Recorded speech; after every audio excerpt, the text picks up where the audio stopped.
नमस्कार दोस्तों, स्वागत आप सभी का आपके अपने YouTube चैनल ऑनलाइन शिविर डीके में। और यहाँ पर आज हम देखेंगे बाल विकास एवं शिक्षा शास्त्र के टॉप 50 क्वेश्चन। तो चलिए स्टार्ट करते हैं और देखते हैं यहाँ पर आज के हमारे क्वेश्चन।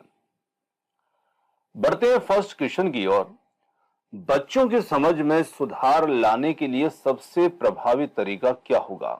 शारीरिक प्रशिक्षण, सोचने और कल्पना करने के अवसर प्रदान करना, केवल अनुशासन, केवल किताबें पढ़ाना। तो देखिए यहाँ पर आप भी अपना उत्तर अपने कमेंट्स में दे सकते हैं। तो यहाँ पर फर्स्ट क्वेश्चन, बच्चों की जो समझ है उसमें सुधार लाने के लिए हम सबसे प्रभावी तरीके को अपना सकते हैं। बच्चों में सोचने और कल्पना करने के अवसर प्रदान करके यहाँ पर इससे बच्चों की समझ में सुधार आ सकता है। तो विकल्प बी यहाँ पर हमारा इसमें उत्तर होगा। आगे बढ़ते हैं अगले प्रश्न की और अगला प्रश्न आता है, बच्चों के शारीरिक विकास में सबसे महत्वपूर्ण भूमिका किसकी होती है? तो देखिए बच्चों को जो शारीरिक विकास होता है उसमें सबसे महत्वपूर्ण भूमिका माता पिता, शिक्षक, समुदाय या बाल रोग विशेषज्ञ। तो देखिए बच्चे जो होते हैं अपने घर परिवार में रहते हैं, माता पिता के पास रहते हैं, शिक्षक के पास वो अध्ययन करने के लिए जाते हैं, बाद में जाते हैं। परंतु यहाँ पर जन्म से 4-5 वर्ष तक बच्चे अपने माता पिता के साथ ही रहते हैं। तो यहाँ पर बच्चों के शारीरिक विकास में सबसे महत्वपूर्ण भूमिका जो होती है वो होती है माता पिता की। ऑप्शन नंबर ए यहाँ पर हमारा उत्तर होगा। चलिए लेते हैं अगले प्रश्न को। बच्चों का मानसिक विकास कैसे होता है? केवल शारीरिक वृद्धि से, केवल शिक्षा से, शारीरिक, मानसिक और सामाजिक प्रभाव से, या फिर केवल खेल से? देखिए केवल शब्द जो है वो हमारा उत्तर नहीं होगा, क्योंकि बच्चों का मानसिक विकास किसी केवल एक कारक पर निर्भर नहीं होता है। तो यहाँ पर शारीरिक, मानसिक और सामाजिक प्रभाव से बच्चों का मानसिक विकास जो होता है वो होता है। तो इसके लिए विकल्प सी जो होगा वो हमारा इसमें उत्तर होगा। आगे लेते हैं अगले प्रश्न को। किशोर अवस्था के दौरान होने वाले बदलावों को किस रूप में देखा जाता है? तो देखिए किशोर अवस्था के दौरान शरीर में होने वाले जो बदलाव होते हैं, मानसिक, शारीरिक, सामाजिक और भावनात्मक, वैसे किशोर अवस्था के दौरान जो बदलाव होते हैं वो सभी प्रकार के देखने को मिलते हैं। मानसिक भी होते हैं, भावनात्मक भी होते हैं। तो यहाँ पर देखिए शरीर में होने वाले जो बदलाव होते हैं उनको एक शारीरिक रूप में देखा जाता है। ऑप्शन नंबर बी जो होगा वो हमारा यहाँ पर उत्तर होगा। आगे बढ़ते हैं अगले प्रश्न पर। बाल विकास के किस पहलू को सबसे पहले समझा जाता है? तो बाल विकास में कौन सा पहलू जो है सबसे पहले समझा जाता है? मानसिक विकास, शारीरिक विकास, भावनात्मक विकास या फिर है सामाजिक विकास? तो यहाँ पर बाल विकास के किस पहलू को सबसे पहले समझा जाता है? तो वो पहलू यहाँ पर होगा हमारा शारीरिक विकास। ऑप्शन नंबर बी जो होगा वो उत्तर होगा। लेते हैं अगले प्रश्न पर। पियाजे के अनुसार बच्चों की मानसिक विकास की प्रक्रिया किसे कहते हैं? विकासात्मक सिद्धांत, संज्ञानात्मक विकास या मनोवैज्ञानिक विकास या सामाजिक विकास? तो देखिए जीन पियाजे ने संज्ञानात्मक विकास की 4 अवस्थाएं दी हैं। तो यहाँ पर ये बच्चों के मानसिक विकास की प्रक्रिया को हम संज्ञानात्मक विकास कहेंगे जीन पियाजे के अनुसार। तो जीन पियाजे के अनुसार मानसिक विकास की प्रक्रिया को संज्ञानात्मक विकास कहा गया है। ऑप्शन बी यहाँ पर उत्तर होगा। आगे बढ़ते हैं अगले प्रश्न पर। अगला प्रश्न है, एक बच्चे का सामाजिक विकास किसके माध्यम से होता है? तो देखिए सामाजिक विकास की बात इसमें शामिल है विद्यालय, पारिवारिक माहौल, बच्चों के साथ खेल या फिर है उपरोक्त सभी। तो यहां पर बात की जाए सामाजिक विकास की, तो देखिए बच्चा जब तक अपने परिवार में होता है उसके बाद विद्यालय भी जाता है, अपने दोस्तों के साथ भी खेलता है। तो ये सभी चीजें बच्चों के सामाजिक विकास में सहायक होती है, सामाजिक विकास में मदद करती हैं, और इन सभी से ही बच्चे का सामाजिक विकास जो होता है जुड़ा होता है, सामाजिक विकास होता है। तो डी विकल्प यहाँ पर उपरोक्त तो सभी हमारा उत्तर होगा। बच्चों का संज्ञानात्मक विकास किस प्रकार से प्रभावित होता है? तो देखिए बच्चों का संज्ञानात्मक विकास क्या केवल बाहरी परिवर्तनों के द्वारा होता है, मानसिक और बौद्धिक क्षमताओं के द्वारा, सामाजिक संपर्क के द्वारा या फिर उपरोक्त सभी? तो देखिए बात यहाँ पर संज्ञानात्मक विकास की हो रही है जो कि मानसिक और बौद्धिक क्षमताओं के द्वारा यहाँ पर होता है। तो ऑप्शन बी यहाँ पर हमारा उत्तर होगा। एक शिक्षक के लिए कौन सी क्षमता सबसे महत्वपूर्ण होती है? बच्चों को कठोर अनुशासन देना, बच्चों की भावनाओं और विचारों को समझना, या फिर केवल बच्चों को पाठ्यक्रम समझाना या बच्चों को अकेला छोड़ देना।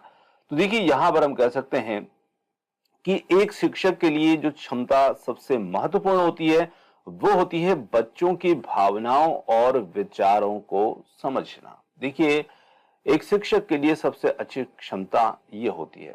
अब जिस प्रकार से आप लोग कमेंट्स करते हैं कि सर हमें इस प्रकार के प्रश्न चाहिए, आपके लिए वैसे प्रश्न लेकर हाजिर हैं। तो ये एक बच्चों की भावना और विचारों को समझना एक शिक्षक के लिए काफी महत्वपूर्ण होता है और बी विकल्प यहां पर हमारा उत्तर होता है।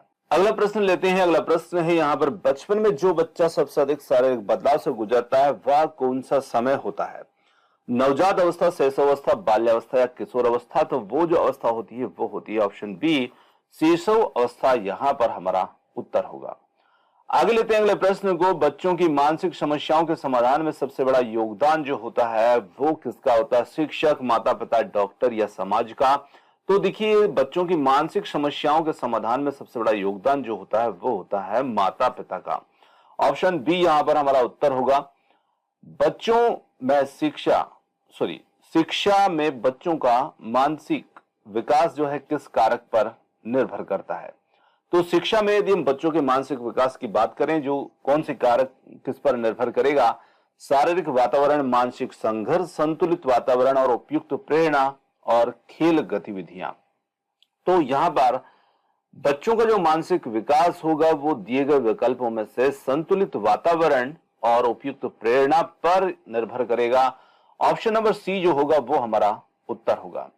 आगे लेते हैं अगला प्रश्न, बालक का बौद्धिक विकास जो है कौन से कारकों से प्रभावित होता है? तो यहां पर बालक का बौद्धिक विकास जो होगा वो कौन से कारक पर प्रभावित होगा? शारीरिक विकास, मानसिक विकास, सामाजिक विकास या उपरोक्त सभी? तो बालक का बौद्धिक विकास यहां पर जो दिए गए कारक हैं उनमें से सभी से ये प्रभावित होगा और ऑप्शन डी यहां पर उत्तर होगा। अगला प्रश्न है, मनोविज्ञान के अनुसार एक बच्चे का सामाजिक विकास किस आयु वर्ग में होता है? तो देखिए बच्चे का सामाजिक विकास जो होता है वो 3 से 7 वर्ष की आयु वर्ग में देखने को मिलता है और बी विकल्प यहां पर इसके लिए उत्तर होगा। आगे देखिए, विकलांगता के कारण बच्चों की शिक्षा में क्या समस्याएं होती है? शारीरिक विकास की कमी होती है, मानसिक विकास में रुकावट होती है, सामाजिक समायोजन की समस्या होती है, फिर उपरोक्त सभी? तो यहां पर हम कह सकते हैं उपरोक्त सभी यहां पर समस्याएं जो है देखने को मिलती हैं। बालक के सीखने की क्षमता किस पर निर्भर करती है? माता पिता की शिक्षा, विद्यालय का वातावरण, बालक का व्यक्तिगत अनुभव या फिर उपरोक्त सभी? तो देखिए बालक की जो सीखने की क्षमता होती है वो कौन से कारक पर यहां पर निर्भर करती है? तो दिए गए जो चारों विकल्प हैं इनमें उपरोक्त सभी हमारा उत्तर होगा, क्योंकि माता पिता शिक्षित होंगे तो कहीं ना कहीं बालक की सीखने की क्षमता भी उससे प्रभावित होगी। विद्यालय का वातावरण भी वहां पर निर्भर करेगा और बालक का व्यक्तिगत अनुभव भी इसमें महत्वपूर्ण भूमिका निभाएगा। तो उपरोक्त सभी हमारा उत्तर होगा। आगे देखिए अगले प्रश्न को लेते हैं, किस प्रकार के बच्चों को विशेष आवश्यकता वाले बच्चे कहा जाता है?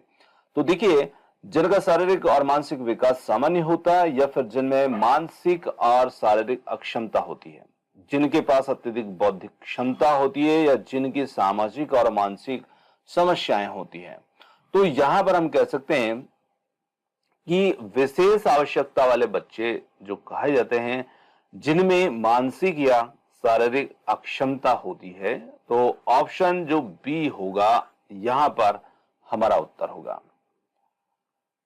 बच्चों के मानसिक विकास में सबसे अधिक मददगार कौन सी प्रक्रिया यहां पर रहेगी? तो शारीरिक व्यायाम, स्वाध्याय, खेलकूद या समुचित शिक्षा? तो देखिए बच्चों का मानसिक विकास में सबसे अधिक मददगार प्रक्रिया वो होगी समुचित शिक्षा। तो आजकल हम विद्यालय के अंदर देखते हैं बच्चों के जो सतत मूल्यांकन होता है जिसमें उनकी शैक्षिक के साथ साथ सह शैक्षिक गतिविधियां भी इसमें शामिल होती है, वो बच्चों की समुचित शिक्षा के हिसाब से ही यहां पर चलती है। तो ऑप्शन डी होगा हमारा उत्तर। आगे लेते हैं अगले प्रश्न को, किसी बच्चे में आत्मविश्वास का विकास कैसे होता है? अध्यापक के द्वारा दी गई सख्त अनुशासन, माता पिता के द्वारा बुरी तरह डांटना, शिक्षा और प्रोत्साहन, बच्चों को अकेला छोड़ देना। तो देखिए, शिक्षा और प्रोत्साहन जो है ये ऐसी चीजें हैं जो बच्चों के आत्म विकास में सहायक होती हैं। अगला प्रश्न लेते हैं, एक बच्चा समाज में कैसे समायोजित होता है? परिवार के द्वारा, विद्यालय के द्वारा, सामाजिक संपर्क के द्वारा या फिर उपयुक्त सभी के द्वारा? तो देखिए, बच्चा समाज में समायोजित होता है इन सभी के द्वारा, और इसके लिए डी विकल्प जो होगा वो हमारा इसमें उत्तर होगा। आगे बढ़ते हैं अगले प्रश्न पर, बच्चों के शारीरिक विकास किससे प्रभावित होते हैं? मानसिक तनाव, आहार और पोषण, सामाजिक संपर्क या फिर उपयुक्त सभी? तो बात यहां पर बच्चों के शारीरिक विकास की हो रही है, जो कि आहार और पोषण पर निर्भर करेगा। बच्चे सही और संतुलित आहार और पोषण लेंगे तो उनका शारीरिक विकास उचित होगा। तो बी विकल्प यहां पर उत्तर होगा। आगे लेते हैं अगले प्रश्न को, बच्चों में कौशल विकास के लिए सबसे उपयुक्त तरीका क्या है? तो बच्चों में कौशल विकास के लिए सबसे उपयुक्त तरीके की बात की जाए तो यहां पर है शारीरिक गतिविधियां, मानसिक कार्य, समूह कार्य या फिर उपयुक्त सभी। तो बच्चों में कौशल इन सभी चीजों पर निर्भर करेंगे, जिसमें शारीरिक, मानसिक और समूह कार्य आदि शामिल होंगे।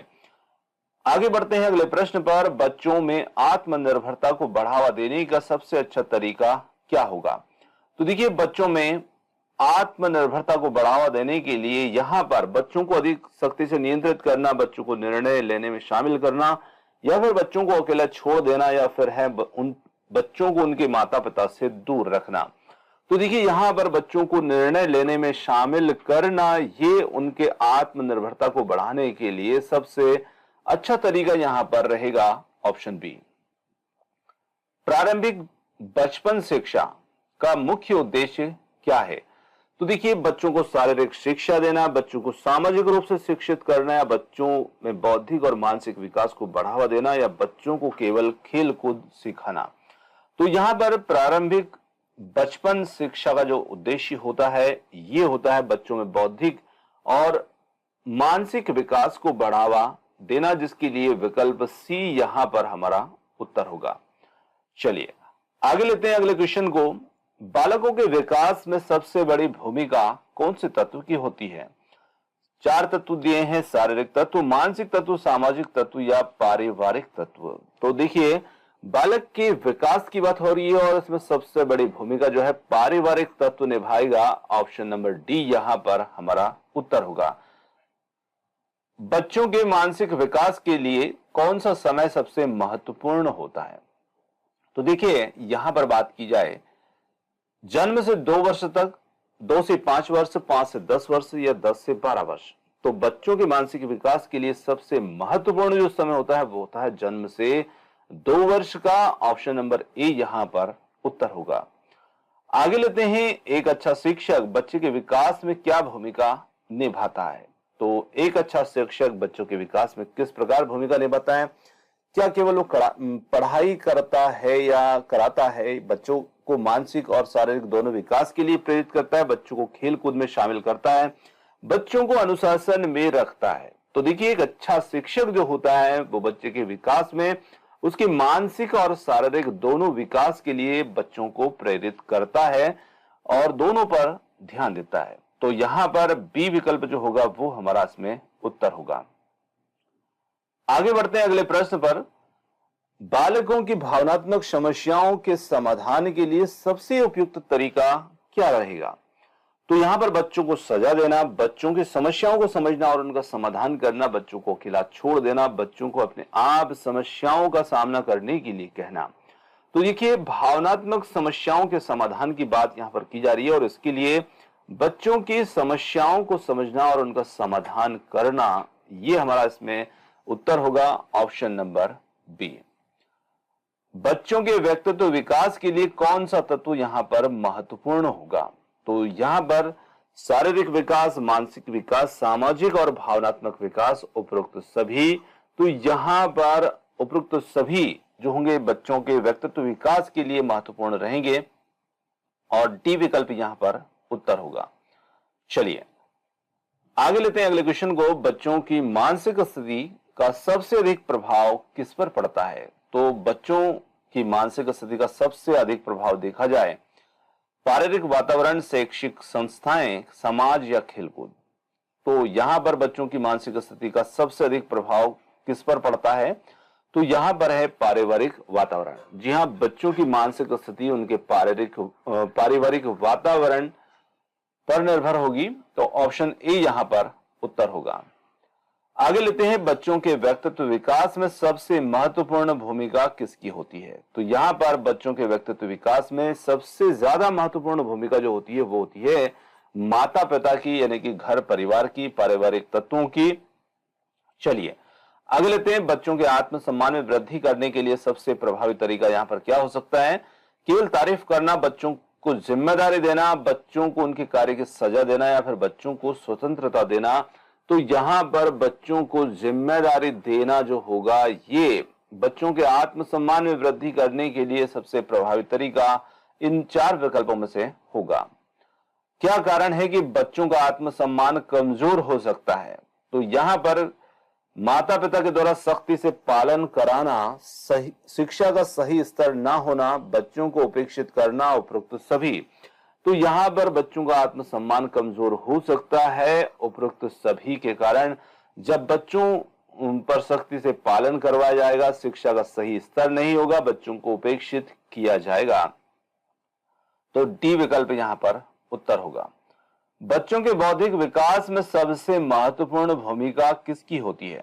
तो बच्चों के बौद्धिक विकास में सबसे महत्वपूर्ण भूमिका जो होती है वो यहां पर रहेगी शिक्षक की। देखिए, बौद्धिक विकास जो होगा वो विद्यालय में बच्चों का होता है और यहां पर शिक्षक की भूमिका इसमें महत्वपूर्ण होगी। शिक्षा के विकास में मानव अधिकार का क्या महत्व है? तो शिक्षा के विकास में मानव अधिकार की बात की जाए तो यह बच्चों को शिक्षित करने की अधिकार का संरक्षण करता है मानव अधिकार। ऑप्शन बी जो होगा ये हमारा उत्तर होगा। आगे देखिए, बच्चों में मानसिक विकास की प्रक्रिया किसके द्वारा नियंत्रित होती है?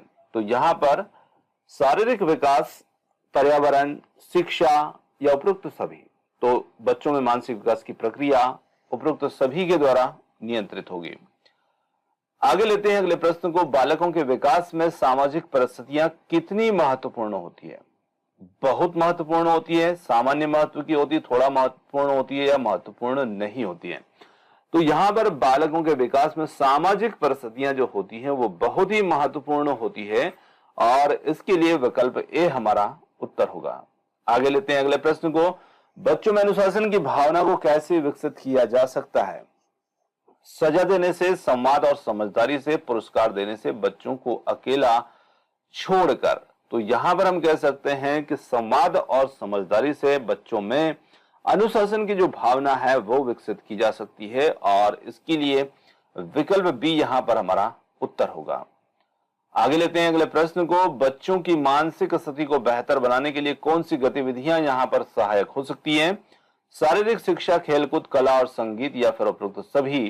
तो बच्चों की मानसिक स्थिति को बेहतर बनाने के लिए गतिविधियां जो है वो उपरोक्त सभी यहां पर सहायक होंगी, जिसमें शारीरिक शिक्षा, खेलकूद, कला, संगीत आदि सभी महत्वपूर्ण होंगे। आगे लेते हैं अगले प्रश्न को, एक शिक्षक के लिए सबसे महत्वपूर्ण कौशल कौन सा है? तो यहां पर शिक्षक के लिए सबसे महत्वपूर्ण कौशल की बात की जाए तो यहां पर बच्चों को दंड देना, बच्चों के मानसिक और शारीरिक विकास को समझना, बच्चों को केवल पुस्तक ज्ञान देना या बच्चों को अनुशासन में रखना। तो यहां पर बच्चों के मानसिक और शारीरिक विकास को समझना ये एक शिक्षक के लिए सबसे महत्वपूर्ण कौशल में शामिल होगा। अगला क्वेश्चन है, मानसिक विकास का सबसे प्रभावी कारक क्या है? पारिवारिक माहौल, शारीरिक विकास, सामाजिक परिवेश या फिर मानसिक तनाव? तो देखिए, मानसिक विकास का सबसे प्रभावी कारक यहां पर होगा पारिवारिक माहौल। ऑप्शन नंबर ए हमारा उत्तर। आगे अगला क्वेश्चन है, बालक के विकास में किसका प्रभाव सर्वाधिक होता है? माता पिता का व्यवहार, विद्यालय का वातावरण, सामाजिक संपर्क, शारीरिक गतिविधियां? तो यहां पर हम कह सकते हैं बालक के विकास में माता पिता का जो व्यवहार होगा उसका प्रभाव सबसे ज्यादा सर्वाधिक होगा। तो ऑप्शन ए यहां पर उत्तर होगा। अगला क्वेश्चन है, बच्चों में शारीरिक विकास की दर किस अवस्था में सबसे अधिक होती है? तो शारीरिक विकास की दर कौन सी अवस्था में सबसे अधिक देखने को मिलेगी? तो यहां पर है बचपन, किशोरावस्था, बाल्यावस्था, प्रौढ़ावस्था। तो बचपन में शारीरिक विकास की दर अधिक होती है। मानसिक विकास का अध्ययन जो है ये किसने किया? तो मानसिक विकास का अध्ययन जो है बीएफ स्किनर, जीन पियाजे, एरिक्सन या वाइगोत्स्की। तो मानसिक विकास का अध्ययन करने वाले थे जीन पियाजे, जिन्होंने मानसिक विकास की, संज्ञानात्मक विकास की 4 अवस्थाएं भी दी है। आगे देखिए, बच्चों के लिए शैक्षिक दृष्टिकोण में सबसे महत्वपूर्ण बात क्या है? तो यहां पर बच्चों के लिए शैक्षिक दृष्टिकोण में सबसे महत्वपूर्ण बात की जाए, शिक्षक का सख्त रवैया, माता पिता का सहयोग या बच्चों की रुचि और उसे समझना, अधिक से अधिक पाठ्य पुस्तकें देना। तो यहां पर हम कह सकते हैं बच्चे की रुचि और उसे समझना, ये शैक्षिक दृष्टिकोण में सबसे ज्यादा महत्वपूर्ण होगा। एक शिक्षक के लिए सबसे महत्वपूर्ण गुण कौन सा होता है? बच्चों को कड़ी सजा देना या फिर बच्चों के विकास में सहायक बनना, बच्चों को पढ़ाई में रटाना, बच्चों को अनुशासन में रखना। तो देखिए, बच्चों के विकास में शिक्षक सहायक होगा और शिक्षक इसीलिए होते हैं, तो निश्चित रूप से ऑप्शन बी जो होगा वो हमारा इसमें उत्तर होगा। आगे है, बच्चों में सामाजिक कौशल का विकास किसके द्वारा किया जा सकता है? तो यहां पर माता पिता, विद्यालय, सामुदायिक संस्थाएं या फिर उपरोक्त सभी। तो सामाजिक कौशल की बात यहां पर की जा रही है और सामाजिक कौशल में ये सभी चीजें जो होंगी शामिल होंगी, जिसमें माता पिता, विद्यालय, सामुदायिक संस्थाएं, सभी के द्वारा बच्चों में सामाजिक कौशल का विकास होता है। आगे देखिए, बालकों का संज्ञानात्मक विकास किसके सिद्धांत पर आधारित है? बीएफ स्किनर, जीन पियाजे, लेव वाइगोत्स्की या फिर एरिक्सन। तो हम बात कर चुके हैं, संज्ञानात्मक विकास जो है ये जीन पियाजे के द्वारा दिया गया है, इनके सिद्धांत पर आधारित है। तो ऑप्शन बी यहां पर हमारा जो है उत्तर होगा। आगे लेते हैं अगले प्रश्न को। बच्चों के मानसिक विकास की गति किससे प्रभावित होती है? पारिवारिक माहौल, शारीरिक विकास, सामाजिक संपर्क या उपरोक्त सभी। तो यहां पर उपरोक्त सभी जो होगा ये हमारा इसमें उत्तर होगा। अगला प्रश्न है, बालक के मानसिक विकास की प्रक्रिया को पियाजे ने किस नाम से जाना है? तो देखिए, बालक के मानसिक विकास की प्रक्रिया को जीन पियाजे ने संज्ञानात्मक प्रक्रिया के नाम से जाना है। और संज्ञानात्मक विकास, संज्ञानात्मक प्रक्रिया, संज्ञानात्मक विकास की अवस्थाएं आदि नाम इन्होंने यहां पर दिए हैं। तो दोस्तों, यहां पर आज के जो हमारे टॉप 50 क्वेश्चन थे ये क्वेश्चन समाप्त होते हैं। प्रश्न आपको कैसे लगे कमेंट्स करके जरूर बताइएगा। वीडियो पसंद आया हो तो वीडियो को लाइक, शेयर, चैनल को सब्सक्राइब करना मत भूलिएगा। आपने जो समय दिया उसके लिए बहुत बहुत धन्यवाद। Thanks for watching. मिलते हैं जल्द ही एक और नए किसी वीडियो के साथ। धन्यवाद।